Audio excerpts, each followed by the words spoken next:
Hello guys, here we are again for one more video about Mop Warrior changes. This time I will go over Fury, the changes, my first impressions on it, and I'll try to do a rotation for you guys. So let's start with the stance.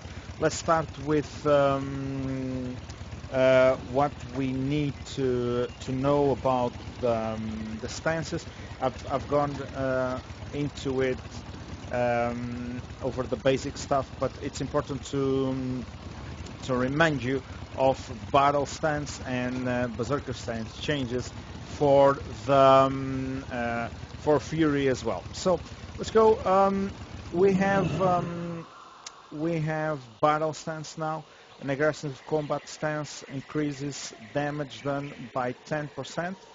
And berserker stance, an area effect combat stance, increases damage done by whirlwind, cleave, and cleave by 30%, and damage done by shockwave by 15%. So for Fury Warriors, this is really important because you will be AoEing when you have more than 4 targets with Whirlwind. And since Whirlwind is doing 30% more damage when you are in Berserker stance, this is really important. So when you are single targeting and you are going to your single target rotation, you will be on battle stance. When you need to AoE, for sure you will be on Berserker stance. You will have the cleave glyph for sure. And when you are in Berserker stance, you will do more damage to your cleave, to your whirlwind, and as well to your shockwave. It's a recent change. So don't forget as well, Fury Warriors also have the mid cleaver. The mid cleaver talent. Not a talent. It's an ability. Let me just go through the tooltip. So mid cleaver dealing damage with cleave and whirlwind increases the damage of cleave and whirlwind by 10% for 10 seconds. This effect stacks up to 3 times. So you will be able to do 30% more damage with mid cleaver, with whirlwind and cleave, and as well when you are on berserker stance, you can top also the damage by just changing. So basically you will have just to have a macro on cleave or on whirlwind or even on shockwave, not that good, but on cleave and whirlwind for sure, a macro to change stance, and you will be doing a lot more damage. So let's go over Fury's mastery as well. It's called Unshackle Fury. Increases physical damage done while in rage by 16%. So 16% because it's the ratio that I have. The ratio that I have for my gear at the moment. I used to have 80% when I was level 86, if I'm not wrong. So this will change with the amount of mastery that you have, of course. So it's a good change. No more ratio to your abilities that need to be in rage and whatnot. If you are in rage, you will do more damage and physical damage. So it's simple, pretty basic. You are in rage, you do more damage, and it's pretty good and simplifies all things. So for single-minded Fury and for Titan's Grip. So for single-minded Fury, you don't really need to talent it at the moment. You just need to switch weapons. So I have my 2 wenders now. If I wanted to put some one-ender here, if I had 2 one-enders, I would just gain the single-minded Fury buff. So let's go over it. When you dual wield one-ended weapons, all damage is increases by 35%, and your off-end weapon will deal an additional 40% damage. So plain and simple, you can switch your weapons easily. You don't need to respect or something like that. It's straightforward. Titan's grip, it's just the same thing. You can dual wield two-handed weapons. So let's go over the abilities at the moment. I will talk about Blood Surge in a few seconds when I talk about the new ability, Wild Strike. So let's start over with Colossus Smash. Colossus Smash, it's basically the same thing at the moment. It's just doing more damage. I'm not going to math. This is just a simple video. I'm not going to complicated stuff. Let's just keep it simple. So Colossus Smash, big difference. You will have 30 second, a 30 rage cost. So it costs a lot now to do Colossus. In the previous build, it was 80 rage. So it doesn't cost that much, but 30 rage, it's a lot.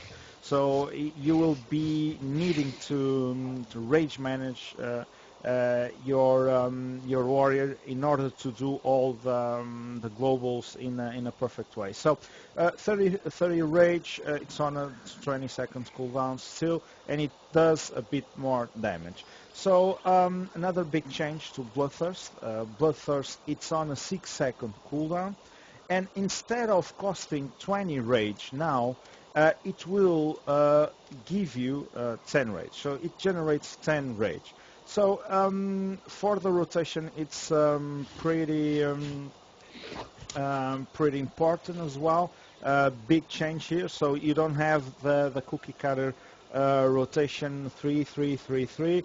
So you will have a 6 seconds rotation. You will have more off BTs, as Lancel calls it. Yeah, it's pretty nice, the changes on Bloodthirst, and I'll go into it on when I tell you the rotation that I'm using at the moment. Raging Blow, it's almost the same thing. The thing is, it costs 10 rage now. On the previous build, it costed 30 rage.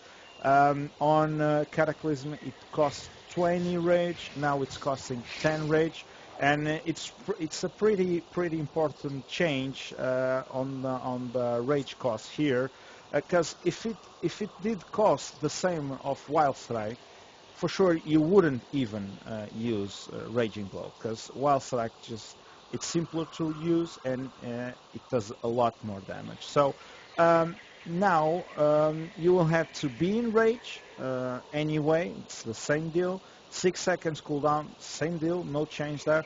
The only big change, it's a 10 rage cost.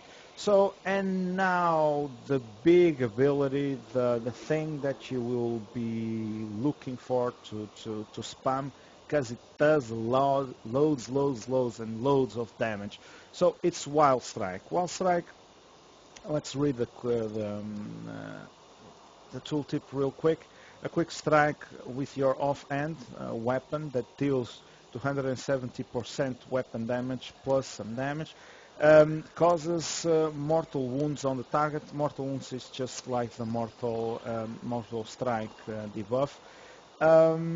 And that's the reason that I am using my strongest weapon on the offhand, because this is an offhand ability. You'll just hit with your offhand.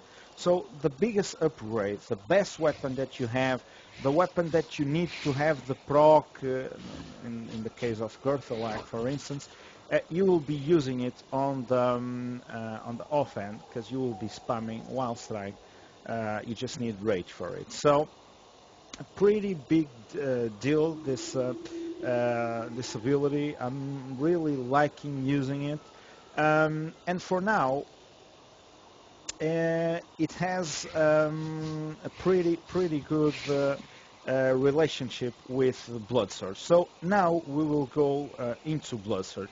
Blood Surge is related with Bloodthirst, of course, and now you don't have Slam on Fury anymore. So you just don't use Fury, just don't use Slam, on Fury's pack anymore.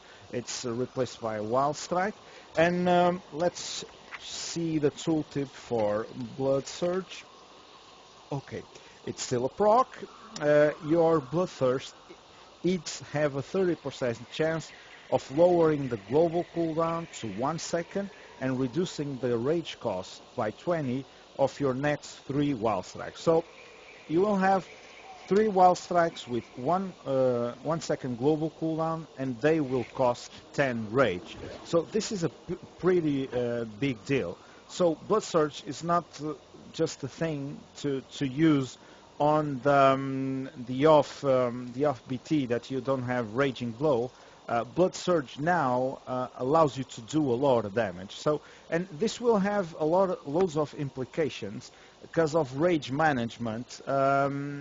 On using Colossus, do you use Colossus before Bloodthirst so you can gain some rage and do at least 2 wild strikes or 3 wild strikes with a Blood Surge proc? So this will have loads of implications on the rotations, and yeah, you can do a lot of damage with Blood Surge at the moment. So big change to Bloodthirst, big change to Wild Strike, it's the new ability of course, and big change to Blood Surge as well.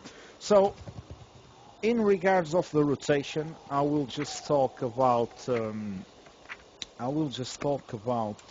the talents that I'm using. So Juggernaut, it's situational. I am using Impending Victory and I am using Shockwave to try to maintain the rotation and don't have any miss global cooldown because loss of rage. So and why is that? Because when you use Raging Blow, you will have a 6-second cooldown. Even if you have Raging Blow ready to use, you will need to be in rage for it. So it's safe to say that when you need to use Raging Blow, there's a pretty good chance that you won't be able to use it. So in order to not lose that